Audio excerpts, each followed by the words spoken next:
मैं नागपुर में cement concrete road बना रहा था। शायद शेखर जी को याद होगी इस बात को। तो जो डिज़ाइन था कंक्रीट रोड का वो CSR ने बनाया था।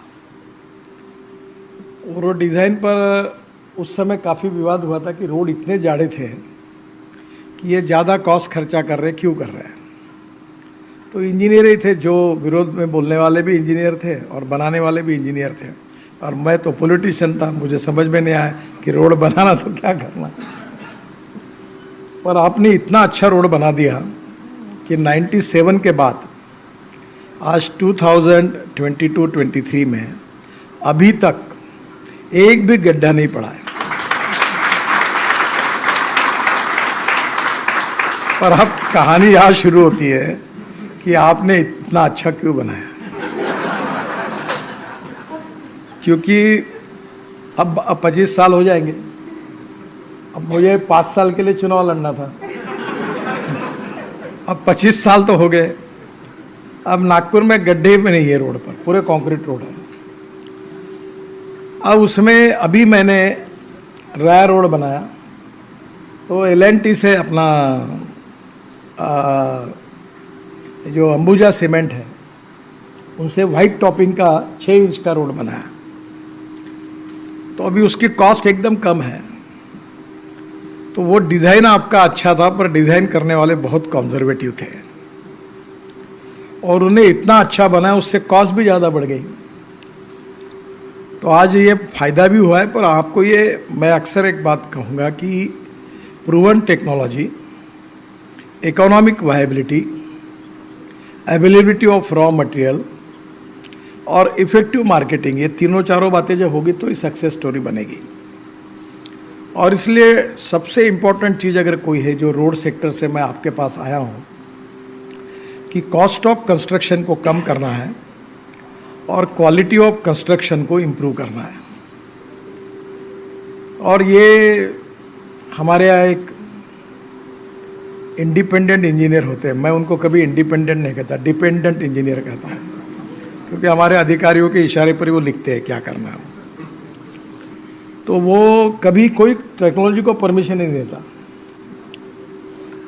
अभी बहुत सी चीज़ों को मैं फॉलोअप करता हूँ, तो कोई भी नई बात आउट ऑफ बॉक्स प्रूवन होने के बाद भी आज ड्यू टू वेरियस रीज़न, उनका भी दोष नहीं है, उसको स्वीकार करने के मूड में सिस्टम में लोग नहीं होते। अभी आप कह रहे कि प्रधानमंत्री ग्राम सड़क योजना, अब ये योजना बनाने का सौभाग्य मुझे मिला। अटल बिहारी वाजपेयी जब प्रधानमंत्री थे तो उन्होंने मुझे बुलाकर ये योजना बनाने के लिए कहा था। तब मैं महाराष्ट्र में मंत्री था और उस समय हमने लिखा था कि प्लास्टिक को यूज़ करना चाहिए। तो अरुणा शर्मा करके ग्रामीण विकास विभाग में सेक्रेटरी, और अभी जो अलका शर्मा है, अलका उपाध्याय, वो भी उस समय वहाँ जॉइंट सेक्रेटरी थी। तो उन्होंने जिद्द से वो किया। पर कहीं दिल्ली के रोड को बनाने के लिए प्लास्टिक वेस्ट इंदौर से लाई। इसका कारण टोटल इसमें जो सिस्टम में एक सिंक्रोनाइजेशन चाहिए, आपस में कोऑपरेशन, कोऑर्डिनेशन एंड कम्युनिकेशन चाहिए, उसका अभाव है। मैं गोखले साहब आपको एक रिक्वेस्ट करूंगा कि पेटेंट रजिस्ट्रेशन होना is not the end of subject. जब तक पेटेंट कमर्शियलाइजेशन नहीं होता, आम जगह पर वो यूज नहीं होता, तब तक वो सब्जेक्ट खत्म नहीं होता। आपके यहाँ पेटेंट रजिस्टर होकर वो सेफ डिपॉजिट वॉल्ट में चला जाता है। तो ये बहुत से पेटेंट जो है उसका कमर्शियलाइजेशन होने तक आपकी जिम्मेदारी है कि वो आपको देखना होगा। और अब हमारे यहाँ IRC भी है। मैं IRC के बहुत फंक्शन में जाता हूँ। इंजीनियर्स पति पत्नी और परिवार के सहित कभी श्रीनगर, कभी ऐसी जगह पर IRC होती है। मैं बहुत बार उनको कहता हूँ कि 25-30 करोड़ मैं देता हूँ, आप IRC के इंस्टीट्यूट बनाओ, रिसर्च करो, उसके लिए कोई सेंटिटी अच्छा कोई काम होगा, आप अच्छा काम कर पाएंगे। और उसके लिए बहुत बड़े प्रमाण पर जितने रिसर्च आपने की है, अभी 2 चीज़ें आपको बताता हूँ। एक झोजिला टनल, 4 बार इसका टेंडर निकला था, काम नहीं हो पाया और आखिर टेंडर की कॉस्ट, टनल की कॉस्ट 12,000 करोड़। अब मैं तो इंजीनियर नहीं हूं, पर मुझे लगा ये कॉस्ट क्यों इतनी बढ़ती है। फिर मैंने टेक्निकल क्वालिफिकेशन और फाइनेंशियल क्वालिफिकेशंस उसका प्रेजेंटेशन दिया, और फिर मैंने कहा आप ऐसा करिए कि एसोसिएम को उस समय हमने चुना और 1 साल तक एक वर्कशॉप किया और चलता रहा कि टनल में क्या करना। Which are the best people in the world, उनको बुलाया, सक्सेसफुल प्रैक्टिस जिनकी है, और स्टडी किया। फिर मेरे पास रिपोर्ट आया, फिर मैंने उसमें ये कंडीशन डालो, ये मत डालो, थोड़ा सा आग्रह से। जनरली मैं टेक्निकल मैटर में इंटरफेयर नहीं करता।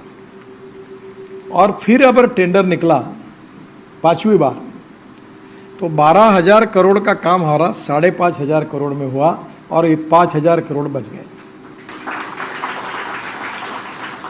दूसरा, मैं एक बार आसाम में माजुली में गया, सोनोवाल चुनाव लड़ रहे थे। जब से हवाई जहाज से मैं उतरा, तब से मुझे बोल रहे थे वो मेरा ब्रिज जाहिर करो, ये वो ब्रह्मपुत्रा में। मेरी कॉन्स्टिट्यूंसी में जीत नहीं पाऊंगा, 1.5 लाख फुट माजुली में रहते हैं। तो मैं बोला ये इतना ब्रह्मपुत्र समुद्र जैसे ये कैसे ब्रिज बनेगा, तुम कैसी बात करते हो। तो मुझे उसने इतना इमोशनली ये किया कि तुमने मुझे पार्टी में लाया, मैं मुख्यमंत्री बनाऊं, अगर तुम ये नहीं करोगे तो मैं चुनाव नहीं जीत पाऊंगा, आपको जो करना करो, देखो ऐसे बोलने लगा। मेरे भी समझ में नहीं आया क्या करना। तो मैं आखिरी जब गया तो मैंने घोषणा कर दी कि ये ब्रिज बनाएंगे। वो चुनाव जीत गया। वापस आया तो डीजी ने कहा कि ये ब्रिज सर मुश्किल है, इसको 6,500 करोड़ लगेंगे। फिर मुझे ये मलेशियन टेक्नोलॉजी का, मैंने वहाँ हमारे कंसल्टेंट IIT के मुंबई के रवि सिन्हा सबको आखिर मलेशिया भेजा, और स्टील फाइबर को यूज़ करके 120 मीटर तक नीचे में पियर बनाने की जरूरत नहीं। अभी हमारा 30 मीटर पे ब्रिज में होता है। तो टेक्नोलॉजी प्रूव हो गई। फिर मैंने कहा कि इसको बदलो, काफ़ी चेंज किया। अभी टेंडर निकला तो यूपी ब्रिज कारपोरेशन ने 650 करोड़ में लिया। तो मेरा आपसे पहला अनुरोध है कि proven technology without compromise with quality, cost of construction को रिड्यूस करना चाहिए। और मेरा प्रामाणिक मत है कि हमारी कॉस्ट जो है बहुत एग्जैगरेटेड है, इसलिए कि हमारे डिज़ाइंस बहुत कंजर्वेटिव है और टेक्नोलॉजी का उपयोग ही नहीं होता। आपने जैसे स्लैग की बात की, मैं एक अमेरिका, हमारे यहाँ के इंडियन इंजीनियर को ऑस्ट्रेलिया में विजय जोशी करके है, उन्होंने इसमें एयर स्ट्रिप बनाई, उनको वहाँ बेस्ट अवार्ड मिले। उनको मैंने इतने बार लाया, इतने बार मिला, पर हमारे लोगों ने उनको भगा दिया। वो बेचारे बोले कि मुझे कुछ पैसा भी नहीं चाहिए, मैं फुकट में बोलता हूँ, तो भी भगा दिया। वो थक गए, मैं भी थक गया बोलते बोलते। फिर मुश्किल से स्लैग लेने के बारे में ऑर्डर निकला।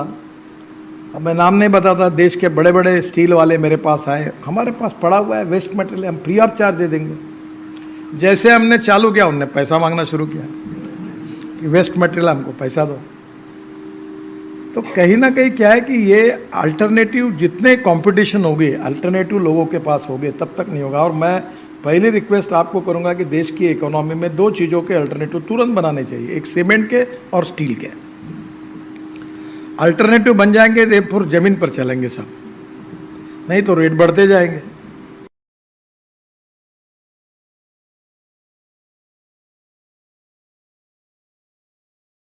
जा रहा हूँ मैं, साइंटिस्ट ने ऊपर देखिए, आपको अगर उचित लगे तो ट्राई करके देखिए कि स्टील के बजाय प्रीकास्ट का भी हमने मैंडेटरी किया है, क्योंकि उससे पोल्यूशन भी होता है। तो स्टील प्रीकास्ट में स्टील फाइबर यूज हो सकता है क्या? अभी ये टायर हमारे यहाँ जो रबर के टायर थे, इसको इंपोर्ट करने के लिए बंदी थी। फिर रबराइज बिटुमिन करने के लिए मैंने एनवायरमेंट मिनिस्टर को लिखा कि दुनिया का वेस्ट बुलाओ,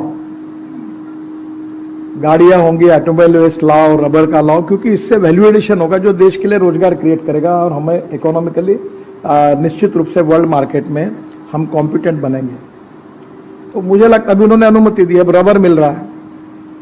हमारे यहाँ कोई भी गाड़ी को बराबर वो पंक्चर करने वाला होता है। अभी तक अलका जी आई तो उन्होंने सब काम किया, तो अभी उनका मेरा एक मत है, मैंने इसको मैंडेटरी करो। तो मैंने आपको एक सुझाव दिया, वो हमें बना के दो कि हॉट मिक्स प्लांट जो हम अभी, आप सबसे अच्छा उदाहरण देखना तो दिल्ली मुंबई हाईवे पे जाओ, 3 पैकेज पे मैं गाड़ी पे घुमाऊं, 3 पैकेज की रोड क्वालिटी अलग है। और एक जगह क्वालिटी बेस्ट है। तो मैंने पूछा ये बताओ क्यों कारण है। कॉन्ट्रैक्टर डर गए। मैंने बोला तुमको दिखाता हूँ कि कैसा खराब किया तुमने, तुम्हारी क्वालिटी ठीक नहीं। बोले मैं सुधारता हूँ। तो उसका कारण एक GR इंफ्रा का रोड की क्वालिटी अलग थी और बाकी ठीक नहीं थी। इसका कारण हमने उनको स्पेसिफिकली करके बताया कि हॉट मिक्स प्लांट ऐसा होगा, अगर रबर डालना है 10% तो उसका फॉर्मूला ये होगा, उसमें इस ग्रेड का बिटुमिन यूज होगा, और ग्रेडर ये होगा, इसने टन पे इतना डालो आप, प्लास्टिक होगा तो इतना प्लास्टिक पर इतना डालो, पूरा सर्टिफाइड करके एक पूरा प्लांट ही ऐसे ही होना चाहिए। ऐसा अगर ऑर्डर नहीं, उसी ग्रेड का बिटुमिन हम यूज करेंगे तो नेचुरली क्वालिटी सुधरेगी और वेस्ट मटेरियल को यूज भी किया जाएगा। अब एक्चुअली कॉस्ट में इतना फायदा है कि वेस्ट प्लास्टिक 15 रुपए किलो या 20 रुपए किलो मिलेगा और बिटुमिन तो 45 रुपए के ऊपर है, तो कॉस्ट में 10% तो इकोनॉमिक्स है ही उसमें।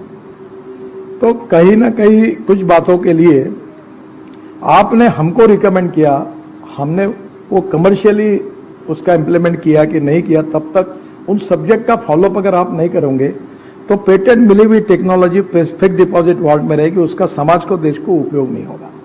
इसको जैसे वो लास्ट माइल कनेक्टिविटी वाला हमारे यहाँ कंसेप्ट है, वैसा वो लास्ट स्टेज तक उसको पहुंचाना, इसका फॉलोअप आप जरूर जितेंद्र सिंह जी और आपके मिनिस्ट्री के द्वारा करिए तो इसका फायदा होगा। एक सॉइल स्टेबलाइजेशन के बारे में भी अभी एग्रीगेट और इन्वायरमेंट की प्रॉब्लम बहुत ज्यादा है और उसमें अलग अलग प्रकार के जगह पर हमने सॉइल स्टेबलाइजेशन का काम अभी शुरू किया है, सक्सेसफुल भी हुआ और उसके ऊपर भी रिसर्च करने की काफी आवश्यकता है। एक और इम्पोर्टेंट चीज है कि अभी हम ROB के लिए हमको फाइनेंस मिनिस्टर ने 1650 करोड़ दिए है, तो हम 16,000 करोड़ के ROB बना रहे हैं, तो सब स्टेट से अभी प्रपोजल ले रहे हैं। तो मैंने उनको कहा कि ये रेलवे एक लाइन के बीच में जो पियर खड़ा करना पड़ता है, तो 4 लेन हो, 8 लेन हो, 10 लेन हो, 120 मीटर के नीचे ही होगा, तो दोनों जगह पर अगर हम बीच का निकाल देंगे तो रेलवे का लफड़ा एकदम 80% कम हो जाएगा और दोनों वजह बनाकर ऊपर वाला जो है वो हम स्टील फाइबर में कास्ट करें तो हमारा कॉस्टिंग भी बचेगा। और फिर मैंने हमारे सेक्रेटरी और हम बैठे और मैंने कहा कि आप एक जिले में 6-6, 8-8 का पैकेज निकालो ताकि वहां प्री कास्ट की फैक्ट्री लग जाए। अभी जिसने फैक्ट्री लगाई वो मलेशियन टेक्नोलॉजी पर पूना में, वो अभी पूरे महाराष्ट्र में दूर पर तक प्री कास्ट करके वो इतनी अच्छी क्वालिटी है, वो उसको वहां से दूर से ट्रक से भेज रहा है। फिर मैंने उसको कहा डीजल ट्रक पर क्यों भेजता है, तू LNG ट्रक पर भेज, तो कॉस्ट तेरी 40% और कम हो जाएगी। तो काफी बड़े प्रमाण पर लोग स्वीकारने के लिए तैयार हैं, पर मुझे लगता है कि उसके लिए थोड़ा सा और एक बात इंपॉर्टेंट है कि what are the successful practices related with the different research organisation. जैसे हमारी अपोजिशन पार्टी और रूलिंग पार्टी में बात चलता है, वैसा एक रिसर्च ऑर्गेनाइजेशन दूसरे रिसर्च ऑर्गेनाइजेशन से डायलॉग ही नहीं है। तो एक ही सब्जेक्ट में जो रिसर्च कर रहा है वो अगर सब एक बार मिलेंगे तो उसमें से अल्टीमेटली नेशनल इंटरेस्ट में अच्छी बात आ सकती है। अभी आप इसमें मेन ये होने के कारण अगर आप इनिशिएटिव लेंगे तो मुझे लगता है बहुत फायदा होगा, क्योंकि मैं अक्सर एक बात कहता हूं कि innovation, entrepreneurship, science, technology, research, skill and successful practices, we name it as knowledge and conversion of knowledge into wealth, ये फ्यूचर है। और ऑटोमोबाइल में बहुत फास्ट हो रहा है। अभी इलेक्ट्रिक स्कूटर बनाने वाले 250 स्टार्टअप हुए। अभी लिथियम आयन बैटरी का ड्रोन थे तो मैं पीछे पड़ा, वाई लिथियम, वो तो हमको इंपोर्ट करना पड़ता है। तो आप ये फ्लेक्स इंजन पे करिए, इथेनॉल पर चलाइए। तो स्वाभाविक रूप से अभी मुझे मेरे एग्रीकल्चर में अभी इथेनॉल बेस्ड फ्लेक्स इंजन का ड्रोन मिला, हमने स्प्रेइंग किया, बहुत फायदा हुआ। और एक इंपॉर्टेंट चीज है कि नीड बेस्ड रिसर्च होना चाहिए। हमारे पास कौन सा वेस्ट है उसके आधार पर अगर आपका रिसर्च होगा तो ज्यादा फायदा होगा। तो कहाँ का रीजन वाइज, डिस्ट्रिक्ट वाइज और स्टेट वाइज अलग अलग है। अभी परली है, अभी इंडियन ऑयल ने परली से 1 लाख लीटर इथेनॉल और 150 टन बिटुमिन का प्लांट अभी पानीपत में डाला है। मुझे पता चला आपने भी अच्छा रिसर्च किया। अभी इंडियन ऑयल भी भारत से, यही आपसे आगे हूं, मैं भी एक 4 दिन पहले उनके यहाँ भी था 3-4 घंटे, तो उन्होंने काफ़ी अच्छी रिसर्च की। तो आप और उनके बीच में भी अगर चर्चा होगी, मुझे याद है कि एक मैं साइंटिस्ट ने ऊपर एक बार मैं पढ़ रहा था, तो रशिया में इथेनॉल की कैलोरिक वैल्यू एक साइंटिस्ट ने पेट्रोल के बराबर की थी। तो मुझे लगा कि ये तो बहुत गेम चेंजर है। तो मैं अपने एक रिटायर्ड केमिस्ट्री के प्रोफेसर थे, मेरे मित्र थे ऑर्गेनिक, मैंने बोला तुम ईमेल डालो इनको, देखो तो कौन है क्या है। तो उसने कहा कि मैं प्रेजेंटेशन के लिए आता हूँ। हमने प्रेजेंटेशन लिया, लेने के बाद मैंने प्राज वाले हमारे मेरे मित्र चौधरी जो इथेनॉल में लीडर है उनको बोला कि भाई ये, बोले नितिन जी इट्स इम्पॉसिबल, मुझे नहीं लगता कि ये कोई तो भी संभव होने वाली बात है। तो मैंने उनके बोलने के बाद पीछा नहीं छोड़ा। मैंने इंडियन ऑयल के राम कुमार और इंडियन ऑयल के चेयरमैन वैद्य साहब को एक बार घर बुलाया। मैंने बोला मुझे लगता है कि ये जो है इसको आप प्रेजेंटेशन लो, लेट अस ट्राई, देखो क्या होता है। तो उन्होंने कहा कि मुझे तो मुश्किल लगता है पर हम लोग करेंगे। उन्होंने 3 महीने ट्रायल ली और उन्होंने अब ये कहा कि ये बात ट्रायल सिद्ध हो गई और ये प्रूवन है that 1 litre petrol equal to 1 litre 250 ml of ethanol, और कैलोरिक वैल्यू सेम होगी तो 1 litre petrol equal to 1 litre ethanol. Ethanol का रेट 60 रुपए और पेट्रोल का 120 रुपए। अब फ्लेक्स इंजन आ रहा है तो सबके पैसे बच जाएंगे। तो अभी वो उन्होंने एक्सेप्ट किया। तो ऐसी बहुत सी बातें ऐसी कि जो हमारे मटेरियल साइंस में, वेस्ट मटेरियल में इधर उधर करके कॉस्ट ऑफ कंस्ट्रक्शन को बिल्कुल कम करना चाहिए। और प्रीकास्ट में भी मुझे मालूम नहीं पर फाइबर ही होता है। तो मैं एग्रीकल्चर से हूं, तो बांबू का फाइबर कंक्रीट में डाल के भी टेस्टिंग करा के देखिए, क्योंकि लोग कहते हैं कि bamboo is the best material. एक भीमा बांबू है कर्नाटक का, वो 1 एकड़ में 100 टन 150 टन होता है। तो किसानों, अभी एक आपका ये जो क्रैश बैरियर है, मैं पीछे पड़ा क्योंकि मैं थोड़ा सा स्वदेशी भी हूं और किसान और रूरल इकोनॉमी के बहुत फेवर में रहता हूं। और स्टील और सीमेंट का तो मुझे क्रूज ही कम करना है। मैंने उनको बता के रखा है कि तुम्हारा जिस दिन कम हो जाएगा उस दिन मुझे बहुत खुशी होगी। तो मैं बिल्कुल प्रॉपर एजेंडा पे का, मैंने उसको बांबू क्रैश बैरियर बनाया छत्तीसगढ़ में एक ने, और अभी वो इंदौर के टेस्टिंग ट्रैक के लिए गया है, बहुत सुंदर बना है। अब बांबू का बनेगा तो हमारे किसानों को पैसा मिलेगा, इनका स्टील क्यों हम उसको यूज करें, और सस्ता भी है। तो ये जो import substitute cost effective pollution free and indigenous, ये जो साउंड बैरियर है, अभी एक्सपेंशन जॉइंट की बात की आपने, मैं आपको रिक्वेस्ट करूंगा कि मैंने एक ब्रिज बनाया वीटी स्टेशन से जे हॉस्पिटल तक। अब कभी आज वो ब्रिज बनकर 20 साल हो गए, और श्रीनिवासन करके कंसल्टेंट हैं, हांगकांग में मुझे मिले थे, फिर लंदन में रहते हैं, अभी शायद वो उनका एज बहुत हो गया, तो मैं बाद में वर्ली बांद्रा में भी उन्हीं को लाया था। तो आज भी जाइए आप मुंबई में, वीटी में तो उतरना ही पड़ता है। मैडम आज भी पेट का पानी नहीं हिलता। मेरे घर के सामने तो पूरा डाइजेशन कर देता है, इतना अच्छा बना है।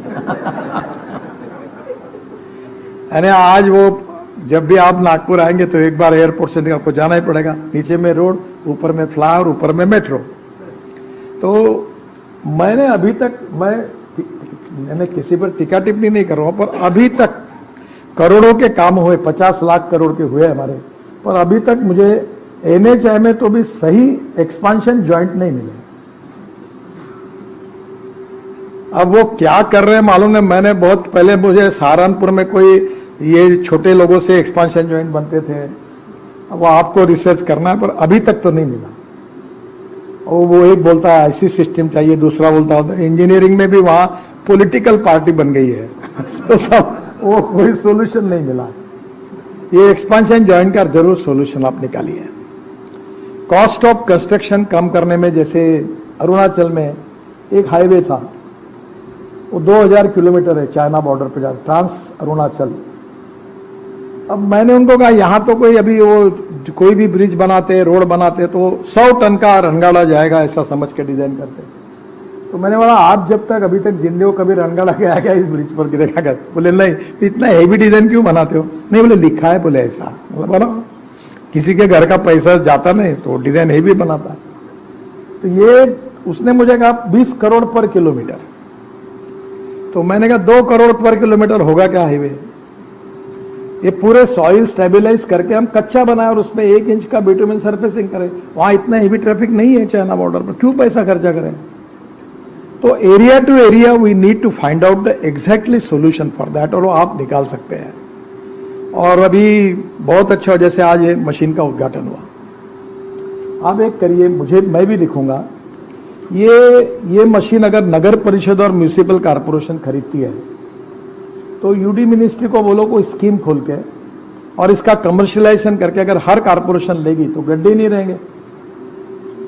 मैं तो आज ऐसी स्थिति है, मैं एक रैली में जा रहा था तो बहुत लोग हमको देख रहे थे, तो मेरे बाजू में बैठे नेता ने कहा आप बहुत पॉपुलर हो। बोले हर स्कूटर वाला देखो, बोले वो आपको देखते हुए जा रहा। मैंने तू गलत है, वो इसलिए देख रहा है कि वो उसकी पत्नी पीछे बैठी है और रोड में इतने गड्ढे, वो देख रहा बार बार पीछे मुड़कर ये है कि गिर गई। मेरे तरफ नहीं देख रहा, क्योंकि इतने गड्ढे कई जगह कारपोरेशन नगर परिषद में है कि बहुत प्रॉब्लम, और ये मशीन उसके लिए वरदान हो सकती है। पर ये यूडी मिनिस्ट्री तक अगर इसका स्कीम बन जाए और इसका कमर्शियलाइजेशन हो जाए तो मुझे लगता है ये बहुत उपयोग का होगा हमारे लिए। प्रीकास्ट का अभी हमने मैंडेटरी किया है। प्रीकास्ट में स्टील फाइबर का आप करेंगे तो रोलिंग मिल की स्टील की जरूरत ही नहीं। अगर आज हमने अगर ये फाइबर व छोटा छोटा निकालने के यूनिट लग जाएंगे तो स्टील की कीमत सस्ती हो जाएगी। वेस्ट से वो फाइबर निकाल के दे देंगे तो उसकी कॉस्ट स्टील की कम हो जाएगी।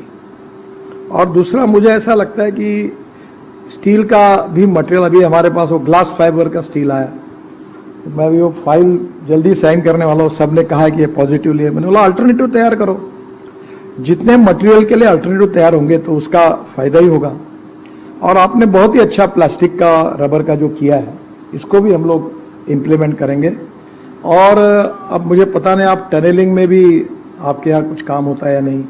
अब टनल हम 2.5 लाख करोड़ की टनल बना रहे हैं और इसलिए टनल में भी काफी मशीनरी इंडिजिनस बने, ये भी हम कोशिश करें। और मैंने अभी कहा है कि जो इंडिजिनस मशीनरी खरीदी करेगा उसको हम लोग एडवांस देंगे, कुछ इंटरेस्ट फ्री लोन देंगे ताकि वो खरीदी करे। तो मुझे लगता है कि हमारी नीड बेस्ड रिसर्च और रीजन बेस्ड रिसर्च और अवेलेबिलिटी ऑफ रॉ मटेरियल, उसके बेस पे अभी परली। और एक बात आप सोचिए कि परली से बिटुमिन बना रहे हैं, मैं परली से बायो एलएनजी और बायो सीएनजी बना रहा हूं। मेरा भी प्लांट अभी शुरू ओपन होगा। तो एक इकोनॉमिक्स देखिए कि कौन से मटेरियल से क्या बनाने में इकोनॉमिक वायबिलिटी है। बिल्कुल आप ये कह सकते हैं कि इसके साथ हमारा संबंध नहीं, पर विदाउट इकोनॉमिक वायबिलिटी वो रिसर्च काम का नहीं।